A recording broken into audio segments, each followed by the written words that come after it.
అందరికీ నమస్కారం. ముందుగా నాకు ఈ పొజిషన్లో ఈరోజు ఇక్కడ నిలబడి మాట్లాడడానికి కారణమైన నా వెల్ విషర్స్ అందరూ, అంటే మారుతి గారు కానీ గాంధీ గారు కానీ వీళ్ళందరూ వచ్చి నాకు బ్లెస్ చేసినందుకు చాలా హ్యాపీగా ఉంది. అండ్ ఇది జీవితంలో మరో పెద్ద స్టెప్, నో డౌట్. సినిమా అయితే మాత్రం అవుట్పుట్ బ్రహ్మాండంగా వచ్చింది, నో డౌట్. చాలా కాన్ఫిడెంట్గా ఉన్నాను. ఇదే స్టేజ్ మీద నుంచి లవర్ సినిమా గురించి మాట్లాడాను. ఆ సినిమా గురించి మాట్లాడిన తర్వాత దాని రిజల్ట్ ఎలా ఉందో మీరు చూసే ఉంటారు.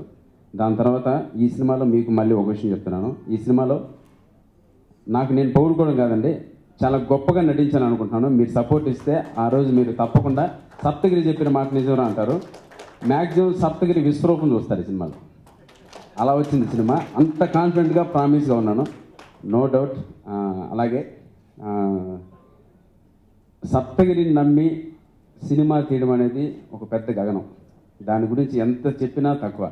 అలాంటిది ఒక ప్యాషన్తో ఒక ప్రొడ్యూసర్, అంటే మాస్టర్స్ హోమియోపతి అధినేత రవికిరణ్ గారు, నేను వెళ్ళి అడిగిన వెంటనే ఒక్క విషయం చెప్తానంటే, ప్రపంచంలో ఎవరు కూడా నా పైన ఇంత బడ్జెట్ పెట్టరు, ఆయన పెట్టేశారు.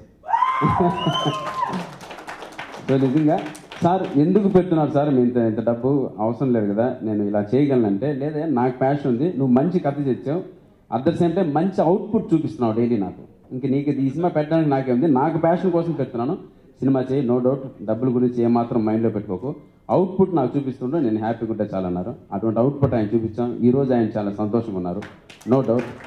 అండ్ వన్ మోర్ థింగ్, ప్రేమకథ చిత్రం తర్వాత చాలా బిజీ అయిపోయాను నేను. ఎంత బిజీ అయిపోయానంటే తినడానికి కూడా టైం లేనంత బిజీ అయ్యాను. ఒక 2-3 సంవత్సరాలు అలా జరిగింది లైఫ్. ఆ 2-3 సంవత్సరాల్లో నాకు చాలా హెల్త్ ప్రాబ్లమ్స్ వచ్చాయండి. మీకు పైకి ఎంత యాక్టివ్గా ఉండొచ్చు కదండి, ఆ హెల్త్ ప్రాబ్లమ్స్ మీన్స్ అంటే చాలా సమస్యలు ఉంటాయి. అంటే మన డైజెషన్కి సంబంధించి కానీ చాలా సమస్యలు ఉంటాయి. నేను చాలా మెడిసిన్స్ వాడాను, అంటే ఆయుర్వేదం వాడాను, ఇంగ్లీష్ మెడిసిన్స్ వాడాను. ఎక్కడ అసలు నాకు ఏది కూడా క్యూర్ కాలేదు. ఏంట్రా లైఫ్, రోజు ఇంత సంపాదించేస్తున్నాం అంత సంపాదించేస్తున్నాం, కానీ ఒక్క క్షణం కూడా ఆరోగ్యంగా బతకకపోతే ఎందుకురా లైఫ్ అన్నంత హీన స్థితికి వెళ్ళిపోయాను. బయట మాత్రం బాగా చాలా యాక్టివ్గా ఉన్నాను. అంటే ఆ సమస్యలు చెప్పుకోవడం తెలివే, గ్యాస్ ప్రాబ్లమ్స్, అన్డైజెషన్ ప్రాబ్లమ్స్, ఇవన్నీ ఫుడ్ డైట్ వల్ల తీసుకోవడం వల్ల వచ్చిన, సరిగ్గా తీసుకోకపోవడం వల్ల వచ్చిన సమస్యలు. ఎక్కడికి వెళ్ళినా తాత్కాలిక ఉపశమనం లభిస్తుందే కానీ నాకు కంప్లీట్ క్యూర్ కావడం లేదు. ఆ సమస్యలు ఎలా వచ్చాయంటే నాపై నాకే విరక్తి చెందేంత హీనస్థితికి వెళ్ళిపోయాను. అప్పుడు ఒకనొక సందర్భంలో ఎవరో చెప్పారండి, అరే హోమియోపతి నీకు సెట్ అయిపోద్ది, అక్కడికి వెళ్దా చూడరా, వన్స్ ట్రై చేయరన్నారు. హోమియోపతి ఎక్కడికి వెళ్ళాలి? మా ఇంట్లో ఆంధ్రజ్యోతి బుక్ ఉంది, ఆయనకి సంబంధించి ఒక చిన్న ఆర్టికల్ చదివాను. అరే నా సమస్యలు ఇక్కడ ఉన్నాయి, ఇక్కడికి వెళ్దాం, ఏం చేస్తాడో చూద్దామని ఆయన దగ్గరికి వెళ్ళాను. కొంచెం స్పీచ్ పెద్దైనా, ప్లీజ్ సార్ వినండి, నా లైఫ్ సంబంధించిన విషయం ఇది. ఆయన దగ్గరికి వెళ్ళాను, కలిశాను. ఓ సప్తగిరి నువ్వు అన్నాడు. అవును సార్ అన్నాను. మా పిల్లలు నిన్ను చూడాలంటున్నారయ్యా, ఒకసారి తీసుకురాను అన్నాడు. సార్ పిల్లలకి వెళ్ళిన సంగతి తర్వాత సార్, ముందు నన్ను చూడండి, నా పొజిషన్ ఏం బాగాలేదు, ఏంటి సమస్య ఏంటి అన్నాడు. చెప్పాను, ఇలా డైజెషన్ ప్రాబ్లమ్ సార్, చాలా అసలు పైకి నవ్వుతున్నాను కానీ లోపల ప్రతి క్షణం నరకం అనిపిస్తున్నాను సార్, 24 గంటలు ఉంటే 24 గంటలు బాధపడుతున్నాను సార్, ఎలా సార్ దీని నుంచి క్యూర్ అవడం నాకు అర్థం. చాలా చిన్న సమస్య తమ్ముడు, ఎన్నాళ్ళ నుంచి బాధపడుతున్నాను అన్నాడు. దాదాపు ఒక 7 months నుంచి నరకం అనిపిస్తున్నాను సార్ అన్నాడు. 7 daysలో నీ లైఫ్ సెటిల్ చేస్తాను. సరే సరే, నేను కూడా సినిమాలు చూశాను సార్, చూద్దాం అది కూడా అనుకున్నాను. చివరికి ఫస్ట్ డే ట్రీట్మెంట్ స్టార్ట్ చేశారు, రిజల్ట్ కనపడలా. ఫస్ట్ ఒక రోజు సార్ నమస్కారం సార్ అని చెప్పి వచ్చాను. సెకండ్ డే ట్రీట్మెంట్ స్టార్ట్ అయింది, రిజల్ట్ కనపడలా. థర్డ్ డే ట్రీట్మెంట్ స్టార్ట్ అయింది, రిజల్ట్ కనపడలా. ఫోర్త్ డే కనపడలా. ఫిఫ్త్ డే ఏదో మన సినిమాలో షార్ట్లు ఉంటాయి, స్టాప్ బ్లాక్లో మాయం చేస్తే అయిపోతుంది చూడండి, అలా ఎవరో నాలో ఉన్న బాధని అలా చెయ్యి వేసి తీసి బయటికి పారేసినంత క్యూర్ అయిందండి ఫిఫ్త్ డేకి, నో డౌట్. ఆయన హస్తవాసి, నిజం చెప్తున్నాను, అది గాడ్ గ్రేస్. అటువంటి డాక్టర్ మన ముందు నిలబడ్డం, ఆయన ఇండస్ట్రీకి నేను ఇంట్రొడ్యూస్ అయ్యాను. నిజంగా చెప్తున్నాను, గ్రేట్. ఆయనకి మించిన డాక్టర్ లేరు. ఎందుకంటే దానికి ప్రత్యక్ష సాక్షి నేను అనుభవించాను. నా ప్రాబ్లమ్ని ఒక మాయం చేసినట్టు విధంగా నాలోంచి తీసి బయటకు వేసేశాడు. నన్ను ఈరోజు మీ ముందు ఇలా యాక్టివ్గా నిలబెట్టగలిగాడు. నిజంగా అంత గొప్ప డాక్టర్ అయినా ఈ ప్రాసెస్లోనే నాకు నచ్చిన కమెడియన్కి ఈ ప్రాబ్లం ఉందా అని ఆయన హస్తవాసితో నాకు క్యూర్ చేసి, అట్ ద సేమ్ టైం ఈ ఫ్రెండ్షిప్లోనే నేను ఏదో ఒక చిన్న కథ చెప్తే దానికి ఒక బడ్జెట్ అడిగితే, ఈ బడ్జెట్కి ఈ కథ సరిపోతాయా, నేను పెడతాను బడ్జెట్, నిజంగా నువ్వంటే నాకు ఇష్టం, నాకు ఇష్టమైనా కాకపోయినా మా పిల్లలకి మా ఇంట్లో వాళ్ళకి నువ్వు చాలా ఇష్టం, మా కాలనీలో ఉన్న పిల్లలందరూ సప్తగిరి సినిమా తీస్తున్నట్టే చాలా హ్యాపీ ఫీల్ అయ్యారు. సో నో డౌట్ నువ్వు ది బెస్ట్ రిజల్ట్ ఇస్తున్నావు, నువ్వు స్టార్ట్ చేసి సినిమా అన్నారు. అక్కడి నుంచి స్టార్ట్ అయింది మా ఇద్దరి జర్నీ. ఈ రోజుకి ఆయన ప్రతి క్షణం సప్తగిరి నేను ఒక మంచి సినిమా తీశాను, రిజల్ట్ ఏదన్నా కానీ అది సెకండరీ, దేవుడిచ్చే రిజల్ట్ అది. ది బెస్ట్ నేను సినిమా తీశాను. ప్రతిరోజు ఆయన చాలా సాటిస్ఫాక్షన్గా ఉన్నారు. అలాగే మాకు దొరికిన రామ రామ రామ రామ రామ అంటూ రామకోటి రాసిన ఆయన రుణం తీసుకోలేనంత గొప్ప వ్యక్తి మా డిఓపి రామ్ ప్రసాద్ గారు. ఆయన వచ్చి నాకు బ్యాక్ బోన్గా ఈ సినిమాతో నిలబడడంతో మా సినిమా రేంజ్ కానీ కలరింగ్ కానీ మొత్తం మారిపోయిందండి. నిజంగా నాకు ఆయన ఫోటోగ్రఫీలో నటించడమే ఒక అదృష్టంగా భావిస్తుంటే నేను హీరోగా నటిస్తున్న సినిమాకి రామ్ ప్రసాద్ గారు వర్క్ చేయడం, ఇవన్నీ అంటే రామ్ ప్రసాద్ గారు మా సినిమాకి ఎలా ఉపయోగపడ్డారు అంటే, రామ్ ప్రసాద్ గారు 100% ది బెస్ట్ అవుట్పుట్ ఇస్తారు ఫోటోగ్రఫీ పరంగా. మనకు బిఫోర్ చాలా మూవీస్ చూసాం, లెజెండ్ కానీ చాలా సినిమాలు తీస్తారు. బట్ ఆయన ఫోటోగ్రఫీ నాకు ఎంత అవసరమో, బట్ దానికి మించి మాకు స్క్రిప్ట్కి సంబంధించి ఆయన మమ్మల్ని సరైన దారిలో నడిపించిన వ్యక్తి ఈ సినిమా ఎవరైనా ఉన్నారు అంటే రామ్ ప్రసాద్ గారు. ఫోటోగ్రఫీ డెఫినెట్లీ ఆయన బాగా చేస్తారు, నో డౌట్ అందులో. బట్ స్క్రిప్ట్ ఇలా కాదు సప్తగిరి, ఇలా చేయాలి, ఇలా కాదు ఇలా చేయాలి. నేను చాలా పెద్ద సినిమాలు పనిచేశాను, నాకు చాలా స్క్రిప్ట్ నాలెడ్జ్ ఉందంటే, సార్ చెప్పండి సార్ అంటే ప్రతి సీన్ని ఆయన దగ్గరుండి ఆయన మేకింగ్తో మమ్మల్ని సరైన దారిలో నడిపించాడు. ఆయన ఎలా నడిపించాడు అనేది సినిమా రిలీజ్ రోజు మీకు తెలుస్తుంది, no doubt. And thank you. And one more thing, ఇక్కడ మ్యూజిక్ డైరెక్టర్ గురించి మాట్లాడే ముందు నేనే తీసుకున్నాను మైక్. అతని పేరు చాలా విచిత్రంగా ఉంటుంది, ఏదో నవ్వుతున్నారు ఇందాక, బుల్గానిన్ అతని పేరు. బుల్గానిన్ అంటే ఏదో పక్క రాష్ట్రం నుంచో వేరే రాష్ట్రం నుంచో పట్టుకొచ్చాను అనుకుంటారు, కాదండి. అసలు సిసలైన మన రామచంద్రాపురం కుర్రోడు, కొబ్బరి చెట్టు కింద పుట్టాడు. బుల్గానిన్ అతని పేరు. నా ఫ్రెండ్స్కి కానీ నా చుట్టూ ఉన్న వాళ్ళందరికీ కానీ ఒక విషయం బాగా తెలుసు, నాకు ఒక చిన్న మ్యూజిక్ టేస్ట్ ఉందని నమ్ముతారు అందరూ. ఎందుకంటే నేను ఒక బాత్రూమ్ సింగ్ కానీ రోడ్ సైడ్ సింగ్ కానీ బాగా పాడతాను, ఓన్లీ బాత్రూమ్ రోడ్ సైడ్లో మాత్రమే పాడుతుంటాను.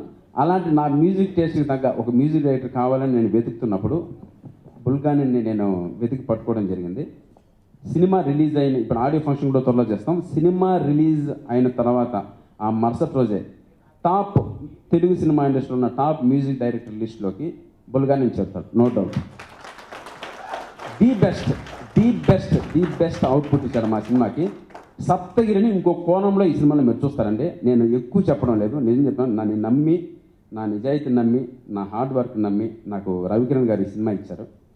దాన్ని నేను ప్రూవ్ చేసుకోవడానికి ఒక టీంని మొత్తం కర్త కర్మ క్రియ అన్నీ నేనే నడిపాను ఈ సినిమాకి. అందుకోసం ఇటువంటి మంచి టీంని నేను ఏర్పాటు చేస్తున్నాను. అలాగే ఇంకొక చిన్న విషయం, రోజు రోజుకి మారుతున్నట్టు దానికి కారణం నా ముందున్న మీడియా మిత్రులే. సప్తగిరి 100% రొటీన్ కామెడీ చేస్తున్నాడు అని మీరు రాశారు, నాలో భయం పుడుతుంది, నాలో మార్చుకోవడానికి ప్రయత్నిస్తాను. సప్తగిరి ఇంకా ఏదైనా మారాలి అని మీరు రాస్తారు, నాలో భయం పుడుతుంది. నేను మళ్ళీ నన్ను మార్చుకోవడానికి, నేను చేంజ్ అవ్వడానికి ఒక మీరు ఇచ్చిన అంటే మీడియా ఇచ్చినటువంటి ఒక తోడ్పాటు అనేది నన్ను నేను మార్చుకోవడానికి, ఈరోజు హీరోగా చేయడానికి ఒకటే కారణం నా మీడియా మిత్రులు. అంటే వాళ్ళు మీడియాని నమ్ముకుంటే మనిషి బాగుపడతాడు, మీడియాని నమ్ముకుంటే మనిషి ఎదుగుతాడు అనే కారణం ఈ మనిషి నన్ను చూసి మీరు స్టార్ట్ చేసుకోవచ్చు, నో డౌట్. అంతటి సహకారం ఇచ్చారు మీడియా మిత్రులు, నా ఫ్రెండ్స్, మీరందరూ, నా పిఆర్ఓస్ వీళ్ళందరూ. ఎందుకంటే మనం ఏదో గొప్పవాడు అనుకొని పెద్ద యాక్ట్ చేస్తాం, నన్ను చూసి నవ్వేస్తారు అనుకుంటుంటాం. ఆ తర్వాత బయట మనల్ని కనుక్కుంటే తెలుస్తుంది, ఇది రొటీన్ అయిపోయింది, నువ్వు ఇదే చేస్తున్నావు. అప్పుడు నీలో మార్పు రావాలనేది మనకి ఎలా తెలుస్తుంది? మన చుట్టుపక్కల వాళ్ళు ఎవరో చెప్పరు, మనకి మీడియా మాత్రమే చెప్తుంది.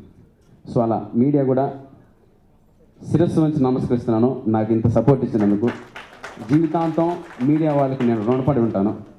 అలాగే మంచి సినిమా తీశాను, నన్ను ఆశీర్వదించండి, మా ప్రొడ్యూసర్ గారిని ఆశీర్వదించండి. మళ్ళీ ఇదే స్టేజ్ మీద ఇంకో విషయం చెప్తున్నాను, నేను బాగలేని సినిమా తీసిన, చెడు సినిమా తీసిన, మీకు నచ్చని సినిమా తీసిన, మీరు మధ్యాహ్నం వాటికి నేను చేస్తారు, అది నో డౌట్. బట్ ఆ కాన్ఫిడెన్స్ నాకు లేదు. 100% ది బెస్ట్ సినిమా నేను తీశాను. Thank you very much.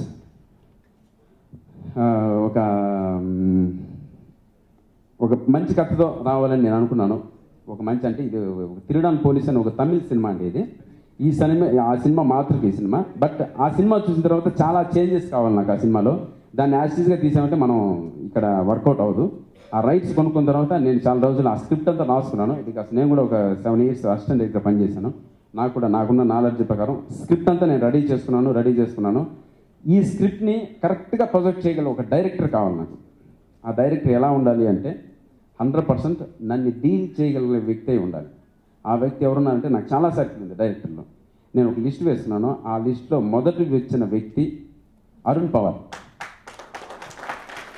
ఈ మధ్య మన టాలీవుడ్ మూవీస్లో 90% మూవీస్కి సీజీ వర్క్ చేస్తున్న వ్యక్తి అతను. ఆయన Arun Pawar the best output ఇస్తాడు. మన రీసెంట్ లాస్ట్ మూవీ కూడా ది బెస్ట్ సీజీ వర్క్ చేశాడు. అతనుకున్న టెక్నికల్ నాలెడ్జ్ కానీ, అతనుకున్న కామెడీ సెన్స్ కానీ, అతనుకున్న ఈ సబ్జెక్ట్ని కరెక్ట్గా డీల్ చేయలేని వ్యక్తి ఎవరైనా ఉన్నారు అంటే అది ఒక అరుణ్ పవార్ మాత్రమే. అది కూడా మన స్క్రీన్ పైన చూద్దాం. నో డౌట్ మీ అందరికి షో వేస్తే నేను సినిమా రిలీజ్ చేస్తాను. మీరు ఆ రోజు తప్పకుండా నన్ను బ్లెస్ చేస్తారని కోరుకుంటున్నాను. At the same time thank you Arun. నువ్వు అంటే నీ గురించి అంటే మర్చిపోలేదు అంటే నువ్వు నాలో ఒక భాగం అయిపోయావు. అంత గొప్పగా తీసావు సినిమా. No doubt. అసలు ఏదున్నా దానికి కారణం డైరెక్టర్ అండి. ఒక సినిమా హిట్ అయినా ఫ్లాప్ అయినా ఏది ఎలా ఉన్నా దానికి కారణం మేమంతా వెనక నిలబడే వ్యక్తులే. బట్ ఈ సినిమాని హిట్ చేయించగల కెపాసిటీ ఉన్న డైరెక్టర్ మా అరుణ్. ఆ తర్వాత మాకు 100% ఇన్నింగ్స్లో ఎంత పేరు ఇచ్చిందో మాస్లోకి నన్ను తీసుకెళ్ళిందా. ఒక యాక్టర్గా మాస్లోకి నన్ను ఇట్లాంటి క్యారెక్టర్స్ కూడా నరేట్ చేయగలడు అనేటువంటి ఒక యాంగిల్ తీసుకెళ్ళి నన్ను ముందుకు తీసుకెళ్ళింది. ఆ తర్వాత నా కెరియర్ గ్రాఫ్ కూడా మారింది. ప్రత్యేకంగా నేను ఆర్కే గారి గురించి చెప్పాలి.